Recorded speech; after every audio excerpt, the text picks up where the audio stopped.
Hello, എല്ലാവർക്കും Sanees flavour ഹെവൻ്റെ മറ്റൊരു വീഡിയോയിലേക്ക് സ്വാഗതം. നമ്മളിന്നിവിടെ തയ്യാറാക്കാൻ വേണ്ടി പോകുന്നത് കല്ലുമ്മക്കായ് ഫ്രൈ ആണ് കേട്ടോ.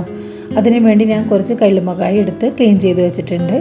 ഇനി ഇതിലേക്ക് വേണ്ട ആവശ്യമായ ചേരുവകൾ: വേപ്പില, 1/4 ടീസ്പൂൺ മഞ്ഞൾപ്പൊടി, 1/4 ടീസ്പൂൺ മല്ലിപ്പൊടി, 1/4 ടീസ്പൂൺ കുരുമുളക് പൊടി, 1/2 ടീസ്പൂൺ മുളക് പൊടി. ഇത്രയാണ് വേണ്ട സാധനങ്ങൾ.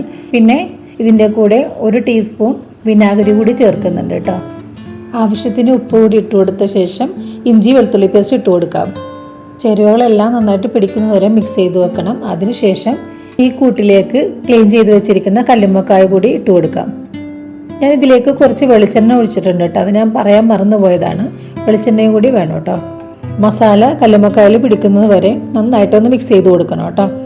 ഇനി ഇത് നമുക്ക് അരമണിക്കൂർ നേരത്തേക്ക് റെസ്റ്റ് ചെയ്യാൻ വെക്കാം. അരമണിക്കൂറെങ്കിലും കുറഞ്ഞത് വെച്ചാൽ അതിൻ്റെ ടേസ്റ്റ് നന്നായിട്ട് പിടിക്കുകയുള്ളൂ കേട്ടോ. മസാല പുരട്ടി വെച്ചിരിക്കുന്ന കല്ലുമ്മക്കായ അരമണിക്കൂറായി. ഇനി നമുക്കിത് എണ്ണയിലിട്ട് പൊരിച്ചെടുക്കാം. വെളിച്ചെണ്ണ നന്നായിട്ട് ചൂടായി വന്നിട്ടുണ്ട്. ഇതിലേക്ക് മസാല പുരട്ടി വെച്ചിരിക്കുന്ന കല്ലുമ്മക്കായ ഇട്ട് കൊടുക്കുക കേട്ടോ. കല്ലുമ്മക്കായ മൊരിഞ്ഞ് വന്നോ നോക്കാം. ഇപ്പോൾ മൊരിഞ്ഞ് വന്നിട്ടുണ്ട്. നമുക്കിത് ഒരു പാത്രത്തിലേക്ക് മാറ്റാം. അങ്ങനെ നമ്മുടെ കല്ലുമ്മക്കായ ഫ്രൈ റെഡി ആയിട്ടുണ്ട്. നിങ്ങളെല്ലാവരും ഒന്ന് ട്രൈ ചെയ്ത് നോക്കണം കേട്ടോ. നല്ല ടേസ്റ്റാണ്. അപ്പോൾ ഇനി അടുത്ത വീഡിയോ കാണുന്നത് വരെ ടാറ്റാ.